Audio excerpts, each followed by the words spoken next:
योगानंद जी ने पूछा, गुरुदेव क्या सच में ऐसा संभव है? क्या विचारों में इतनी शक्ति होती है कि यह मेरी जन्मजात कमियां ठीक कर सकती है? हमारे सोचे गए विचारों का असर हम पर कितनी तीव्रता से होता है? जब परमहंस योगानंद जी को इसका जवाब मिला तो वह हैरान रह गए।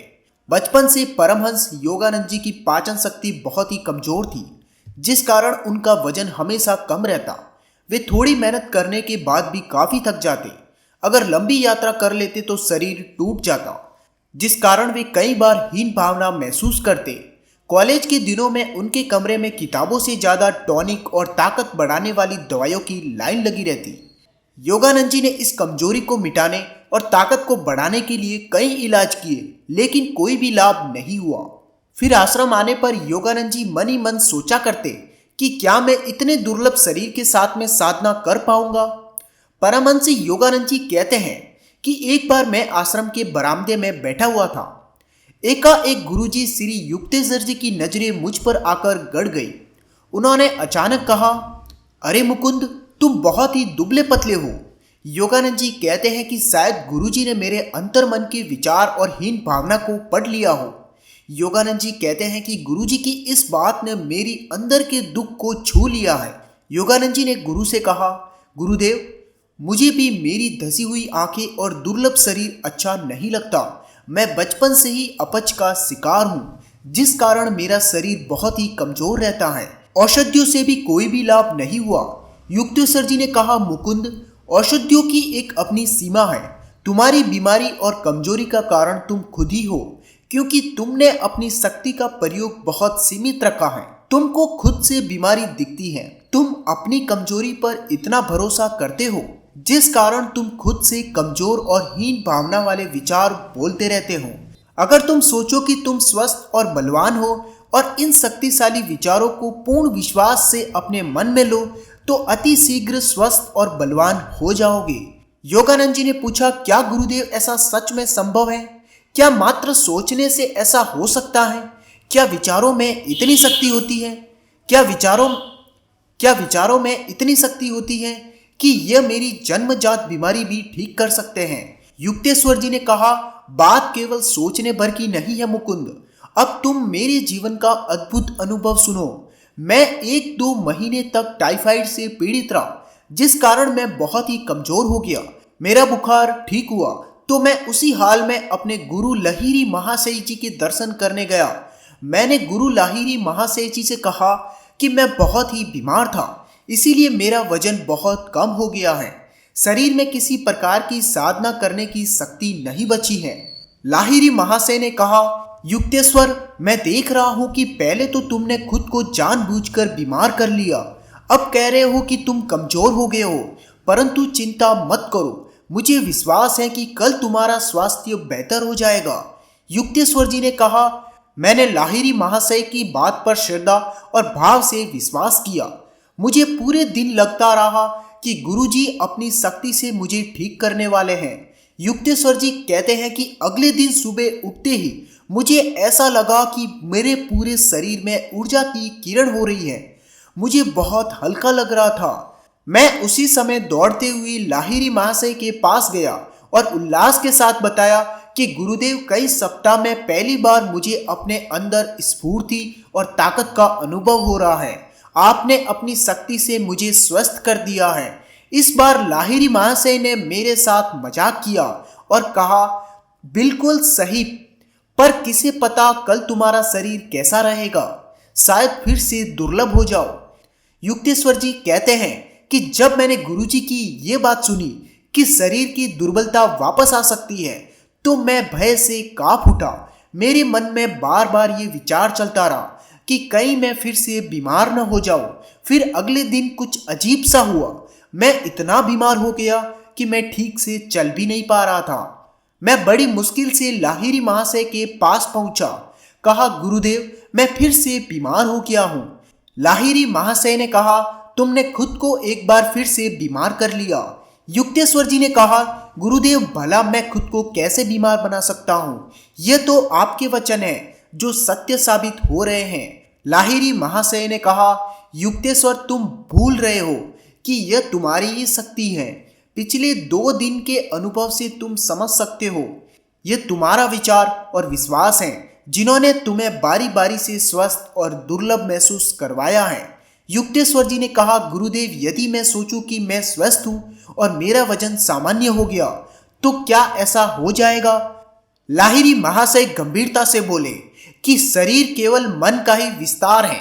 शरीर मन से निर्मित है और मन के अधीन है। इस समय तुम जैसे विचारों पर विश्वास कर रहे हो वैसे ही तुम्हारे शरीर की ही नहीं बल्कि बुद्धि की भी स्थिति है, क्योंकि सवचेतन मन परमात्मा की अनंत शक्ति की एक चिंगारी के समान है और मन के शक्तिशाली विचारों पर विश्वास करके शरीर की ही नहीं बल्कि इच्छा शक्ति और प्राण शक्ति भी बढ़ सकती है। लाहिरी महाशय ने कहा, मैं तुम्हें अभी दिखा सकता हूं कि तुम जिन विचारों पर संपूर्ण तीव्रता से विश्वास करते हो वही तुम्हारे सामने प्रकट हो जाते हैं। युक्तेश्वर जी कहते हैं, गुरुजी की बात सुनते ही मैंने अपने अंदर एक अजीब सी संपूर्णता महसूस की। मैं बीमार था, मेरी हालत कमजोर थी, लेकिन मैंने उसी क्षण न केवल अपनी शक्ति में बल्कि वजन में भी वृद्धि महसूस की। युक्तेश्वर जी कहते हैं, उस शाम मैं धीरे धीरे चलकर घर आया और गहरी नींद में सो गया। बीमारी की चिंता और तनाव पूरी तरीके से गायब हो चुके थे। फिर अगले दिन जब मेरी माँ ने मुझे देखा तो घबराकर मुझे पूछा, बेटा, तुम्हारे शरीर में सूजन क्यों है? क्या जलाशय की बीमारी हो गई है? असल में जलाशय की बीमारी में शरीर के टिश्यूज के बीच में ज्यादा द्रव्य फंस जाता है, जिस कारण शरीर में सूजन आ जाती है। युक्तेश्वर जी कहते हैं, मुझे कोई बीमारी नहीं हुई थी, बल्कि माँ को अपनी आंखों पर विश्वास नहीं हो रहा था कि उनके बेटे का शरीर रातों रात बिल्कुल वैसा ही हष्ट-पुष्ट हो गया है जैसा बीमारी के पहले था। युक्तेश्वर जी ने कहा, कुछ ही दिनों में मेरा वजन 22 किलो बढ़ गया। मुझसे मिलने वालों को यकीन नहीं हो रहा था कि कुछ ऐसा भी संभव हो सकता है। युक्तेश्वर जी अपनी कहानी सुनाकर मौन हो गए। इस घटना को सुनने के बाद गुरुदेव के शब्दों पर तुरंत विश्वास कर लिया। अपच की बीमारी और शरीर की कमजोरी को लेकर सारी निराशा गायब हो गई। परमहंस योगानंद जी अपनी किताब एक योगी की आत्मकथा ऑटोबायोग्राफी ऑफ योगी में लिखते हैं कि 2 हफ्तों के अंदर मैंने एक शारीरिक ऊर्जा अर्जित कर ली और इसके बाद कभी भी अपच की बीमारी मुझे नहीं हुई। परमहंस योगानंद जी लिखते हैं कि शक्तिशाली विचारों पर विश्वास करो। इससे पहले मैंने कई वैद्य को दिखाया, लेकिन मैंने कभी भी इस बात पर विश्वास ही नहीं किया कि मैं पूरी तरह से ठीक हो चुका हूँ, इसीलिए मैं कभी ठीक हो ही नहीं पाया। पर उस दिन मुझे समझ में आ गया कि खुद पर विश्वास होना ही सबसे बड़ी दवा है। तो सवाल ये है कि हम अपने विचारों की शक्ति को कैसे विकसित करें। सबसे पहले हर स्थिति में अच्छाई को देखो।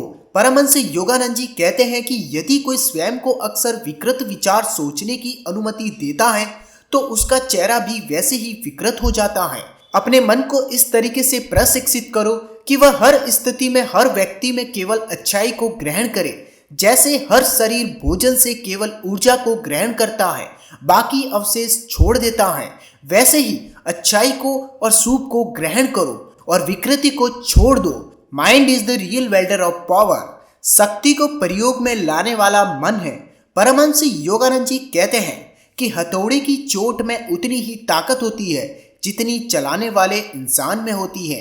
वैसी ही शक्ति सबके पास उपलब्ध है, लेकिन आपके दृढ़ संकल्प में, आपके शब्दों में, आपके शरीर में उतनी ही शक्ति होती है जितनी आपके मन में होती है। और मन में ताकत कैसे आती है? विवेक यानी डिस्क्रिमिनेशन से। आपका मन जितनी नेगेटिविटी हटाकर सकारात्मक विचारों को ग्रहण करता है उतना ही मजबूत और साहसी होता है। दूसरी बात, सचेत हो जाओ।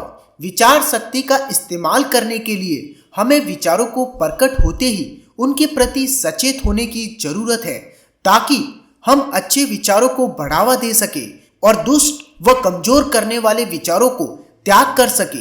और यह आप तभी कर सकते हैं जब आपकी चेतना का स्तर ऊपर उठेगा। इसके लिए ध्यान का अभ्यास करो ताकि बिना जजमेंट और रिएक्शन के हर अच्छे बुरे विचारों को देख सको।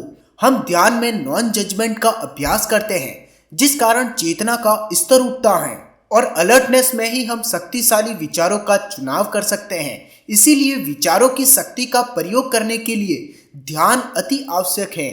तीसरी जरूरत है कंसंट्रेशन। बाहर के डिस्टरबेंस और अंदर उठती हुई उत्कंठा से मन बार बार विचलित होता है, थकता है, कमजोर होता है और शक्तिशाली विचारों को रोक नहीं पाता। इसीलिए कंसंट्रेशन की शक्ति को विकसित करो। लेकिन कैसे? परमहंस योगानंद जी कहते हैं कि एक ऊंच और शक्तिशाली विचार को पकड़ो, जैसे कि मैं मन का मालिक हूं और यह मुझे छू नहीं सकता, मैं पूरा आनंद और ऊर्जा से भरा हुआ हूं। परमहंस योगानंद जी कहते हैं कि इस विचार को बार बार सोचो, इसका चित्र देखो, इसके प्रभाव को शरीर और सर में बार बार महसूस करो। जो पाना चाहते हो उसे आंखों से ओझल मत होने दो, यह भी प्रार्थना है। और इस प्रकार कंसंट्रेशन सरलता से बढ़ता है और मानसिक ऊर्जा एक दिशा में बहती है। और इसी प्रकार अभ्यास करने से आपके विचार इतने शक्तिशाली हो जाते हैं कि जो पूर्ण विश्वास से सोचते हैं वह सच हो जाता है। तो दोस्तों, आपको परमहंस योगानंद जी की ये कहानी कैसी लगी नीचे कमेंट करके जरूर बताएं और ऐसी और वीडियोस के लिए चैनल को सब्सक्राइब करें। हम मिलते हैं आपसे एक नई कहानी के साथ।